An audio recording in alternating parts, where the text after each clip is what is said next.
the show that puts the R to your mornings, Tiger Rush! Yes! December, parang we have a F2F na onboarding meeting or parang a little trip to another place. I don't know, last year I think it was in Rizal. So parang, ayun, parang nagkaroon doon ng overnight, gano'n, and then may swimming. So I think that was a great avenue to know people well and to have connections with the entrepreneurship.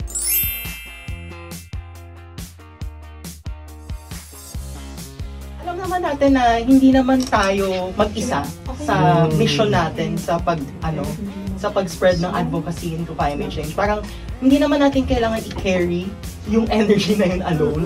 Of course, marami tayong mga kasama, marami tayong mga kasama sa field.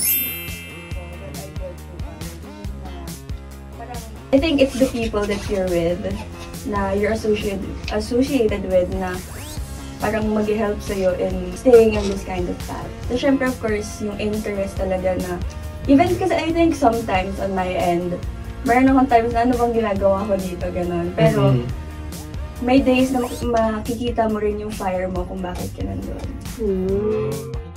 Tiger Rush! See you next time! Woohoo!